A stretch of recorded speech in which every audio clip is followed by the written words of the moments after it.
Donc on va passer à la psilocybine si vous êtes intéressé encore.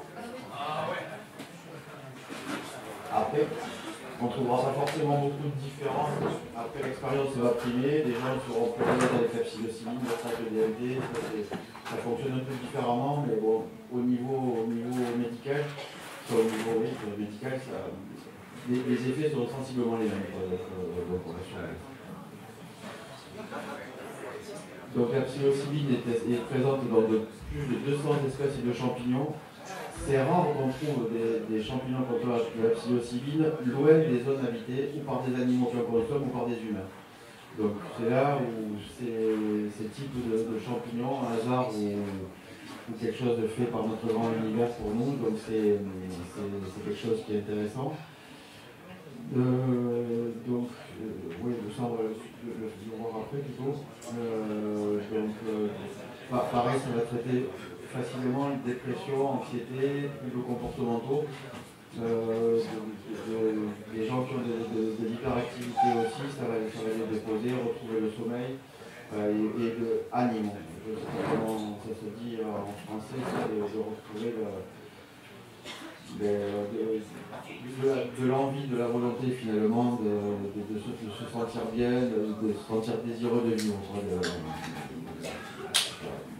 ne sais pas trop, de très bien.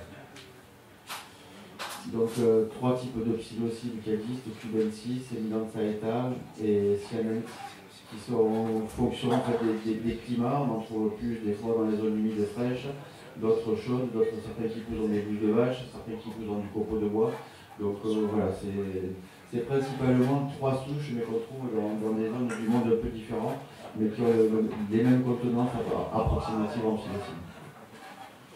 Bon, voilà, ça c'est les trois, ça pour avoir si vous voulez la présentation. Donc les modes d'ingestion, on peut manger des champignons entiers, sans souci. On peut les faire en infusion, on peut les prendre en gélule ou en gouttes. Et les extraits, moi je n'ai jamais testé encore non plus l'extrait de psilocybine. Je sais qu'il y en a une de synthèse maintenant qui existe aussi, mais en tout cas il y a de l'extrait de psilocybine naturelle, mais moi je n'ai pas testé. Donc c'est beaucoup plus concentré, on va dire qu'une goutte va peut-être équivaloir à 2, 3, 4 grammes de champignons. Donc toujours pareil. Tout à l'heure tu parlais de l'importance de faire avec des personnes de l'inconscient et des personnes aussi qui savent ce qui c'est. Et là moi j'ai un ami qui a testé ça, il ne savait pas comment ça se prenait et il a pris, je ne sais plus, je crois qu'il a pris la moitié de la feuille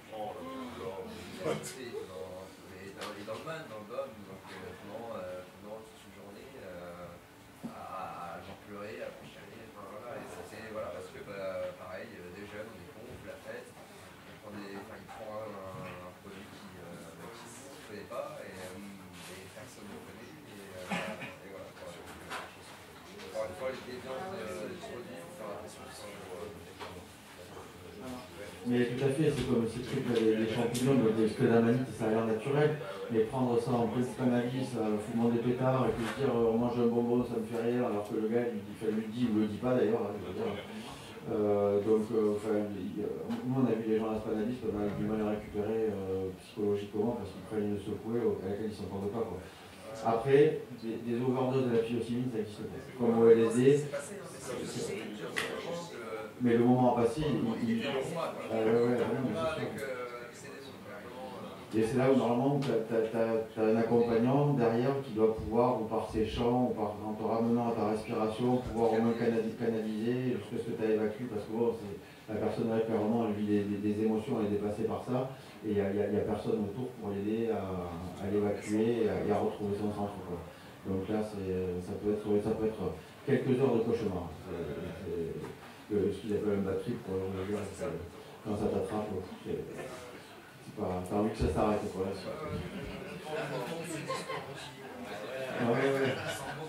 Ils sont beaucoup plus longs. Donc toujours pareil, le cadre, après, moi j'ai rien contre le récréatif, mais le psychédélique, vraiment il faut faire attention. Après c'est génial, même dans des groupes de trans, quand l'ambiance est bonne, ça peut être vraiment sans chercher le soin, mais alors, je dis d'ailleurs que même les trans se soignent de forme inconsciente, il y a vraiment des choses intéressantes.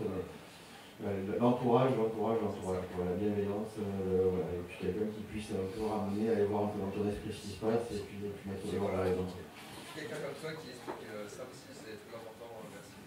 Merci. Non mais c'est un sujet qui me tient à cœur, je ne maîtrise pas encore tout, mais ça m'appelle. Cannabis, je commence à avoir fait un peu le tour et là, le nouveau chemin s'ouvre. Donc l'utilisation des macrodoses, macrodose c'est une dose qui est apte à te faire sortir de ta conscience carrée, donc d'arriver à des effets psychotropes. Donc là, les séances, c'est un petit peu, on en a parlé, donc ça on en a parlé, donc c'est bon.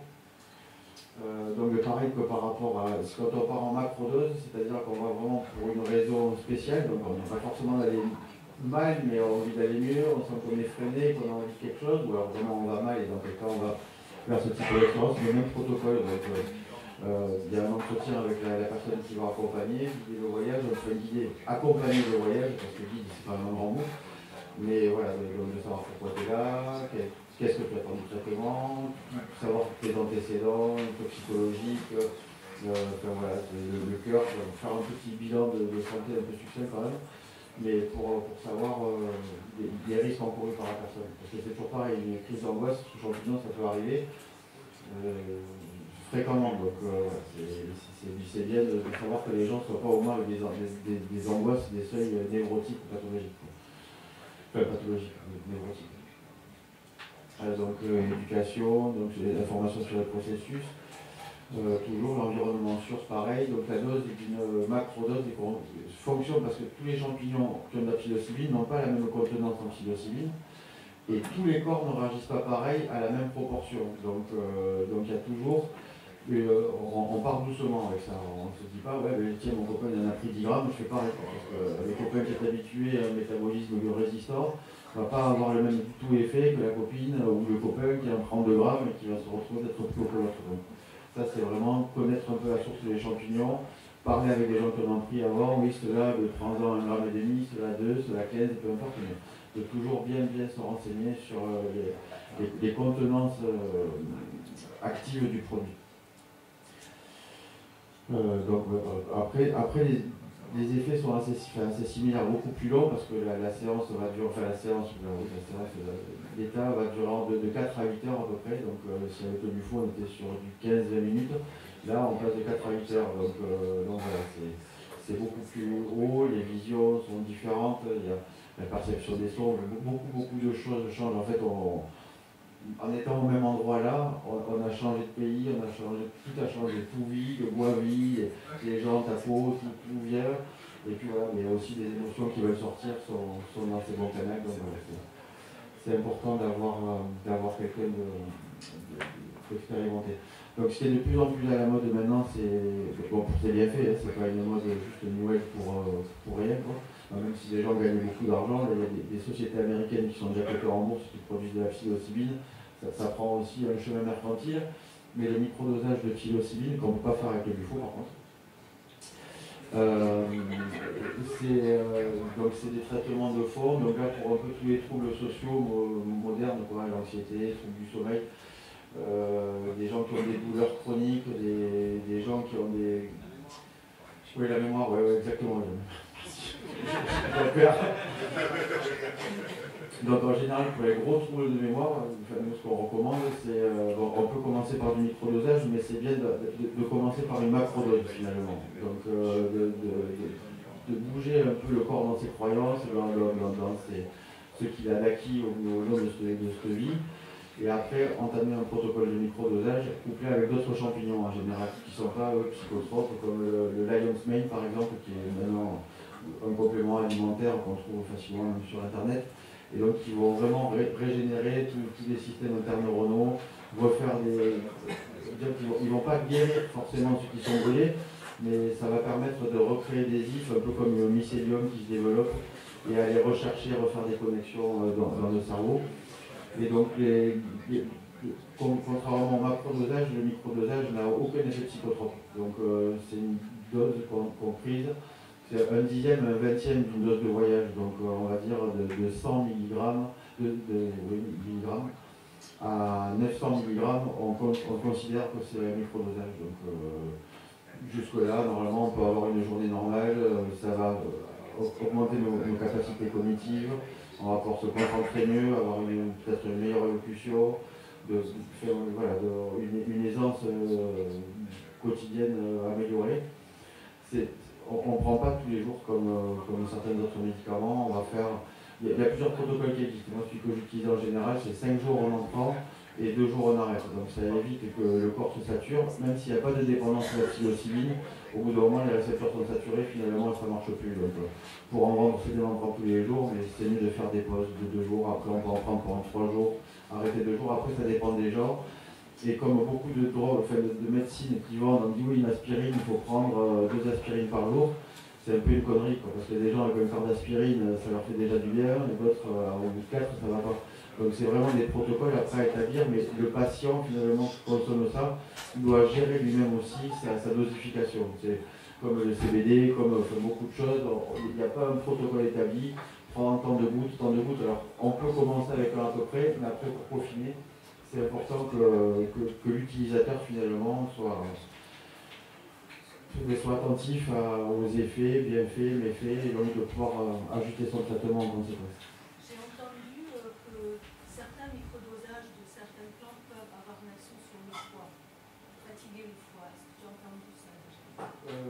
Moi, j'ai pas entendu ça, mais c'est sûr qu'il doit y avoir il y a des plantes qui, c'est pas parce que c'est naturel que ça ne peut pas charger en toxines certains, oui, c'est possible.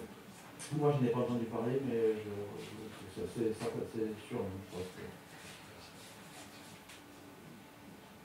Après aussi, en nettoyant un petit peu tout le système émotionnel, des fois, le foie va se charger parce qu'il récupère un peu toute la merde. Donc, ce que je dis souvent quand on fait un traitement comme ça, c'est aussi d'avoir une consommation, une alimentation consciente et peut-être accompagner de cure de desmodium, de choses pour aller aider le foie à nettoyer. Parce que bon, sûr que dans le nettoyage émotionnel, les reins, le foie, ça charge à mort. Donc peut-être que c'est plus lié à cette toxine que le foie n'arrive plus à traiter. Donc les 7 vraiment bien faits du microdosage, amélioration de l'humeur, augmentation de la créativité, meilleure concentration, augmentation d'énergie, amélioration des relations sociales, de la santé mentale en général. Bon après c'est toujours pareil, pas en cas vraiment psychotique, là il faut y aller même avec des gens qualifiés, y aller vraiment avec prudence. Mais ça améliore la qualité du sommeil, la capacité clinique. Donc comme pour le bufos, là je vous laisse le regarder, mais bon, tout ce qui est trouble vraiment psychotique, on vient d'en parler, grave. Les gens qui utilisent des antidépresseurs chimiques, il ne faut pas s'approcher de ces substances-là parce que c'est vraiment des molécules qui ne sont pas compatibles du tout. Donc, les gens qui prennent des antidépresseurs depuis longtemps, il leur faut au moins un mois de sevrage avant de pouvoir passer à des choses comme ça. Comme on dit, ça peut passer toujours, mais si ça ne passe pas, c'est le chaos. Donc, si les gens vous disent oui, arrête un jour ou deux, méfiez-vous quand même, parce que là, au niveau chimique, là, on rentre dans des choses, je pense, qui ne sont pas vraiment étudiées encore, mais les effets sont démontrés vraiment très mauvais. Donc, maladie cardiovasculaire, pareil, s'il y a des crises de tachycardie, arythmie, des problèmes d'opération du cœur, il vaut mieux éviter. Et puis, épilepsie et troubles convulsifs, parce que ça peut augmenter ou faire naître une crise qui serait vraiment dur à gérer et voire mortel. Donc pareil, femme enceinte, éviter. Donc les traumatismes graves, donc c'est toujours pareil, il y a 2 poids, 2 mesures. Les gens qui ont des traumatismes graves ont envie de se soigner, mais si c'est vraiment quelque chose qui est obsessionnel complètement, il vaut mieux commencer sur du microdosage que de partir sur des macrodoses, parce que la macrodose, une fois que c'est parti, on ne revient pas comme ça. Après, si vous avez un jour pris des champignons et que l'effet vous dépasse, il faut avoir de la vitamine C très concentrée et ça neutralise les effets du voyage. Donc si vraiment quelqu'un ça ne marche pas avec un ami par contre. On a essayé et ça n'a rien fait du tout. Mais la psilocybine avec de l'acide ascorbique à forte dose, normalement on fait retomber l'effet dans le temps que ça soit assimilé, 20 minutes à peu près. Ça c'est bon à savoir, si ça va trop loin, on veut que ça s'arrête. Je crois que en dessous ça va avoir aimé avant de savoir. Vitamine C, c'est quoi? C'est des cachets de vitamine? Ouais, c'est faiblement dosé, là, tu prends de l'acide ascorbique pur, c'est la vitamine C pure, là, ou alors si tu es en cachet, tu peux prendre un petit cachet, quoi, je veux dire. Sur l'excès de vitamine C, tu le pisses. Ton corps ne va pas le métaboliser, plus ça part dans l'urine. Donc ça, tu peux y aller sur le toit. Mais si tu n'as pas de... Comment ça dépend de la contenance de ton cachet. Si c'est pur, ça va. Mais comme je te dis, même si tu en prends trop, ça va pas d'avoir d'effet d'excès. Donc, il vaut mieux en prendre plus dans ce cas-là. Voilà. Donc, voilà. Et donc, ça, on en parle aussi. Donc, la légalité, toujours pareil. Hein, je veux dire, maintenant, il y a. Je ne peux pas broder là-dessus, mais en tout cas, la légalité, ce qu'elle est, en France, c'est interdit. Donc dans quasiment tous les pays d'Europe, il y a certaines, Allemagne, Pays-Bas, je ne sais pas. Au Portugal, c'est libre d'en avoir, donc c'est dépénalisé. On peut en avoir pour sa consommation personnelle, on va rien vous dire. Maintenant, si vous commencez à en vendre ou à en faire commerce, ou à le distribuer, là, c'est pas pareil. Voilà. Il y a des pays, les États-Unis ont légalisé, dans certains États, la Californie, Denver qui ont été les premiers. Donc là où on trouve des kilos en vente libre sur le commerce, on peut en acheter, faire des extraits, ça n'y a plus aucun problème. Voilà. Et je crois que c'est vraiment aux États-Unis que c'est le Canada, aussi, la Colombie-Britannique, c'est attenant au Canada, mais ça n'est pas. Je crois que les pays où c'est vraiment légal, mais bon, comme c'est vraiment dans toutes les tribus ou les peuplades, même chez nous, les druides, je pense qu'ils en prenaient aussi, il y a quand même une culture liée aux champignons qui est très très proche de l'homme, et même si c'est illégal, ça a toujours suivi, malgré l'illégalité, ça a toujours accompagné les êtres humains.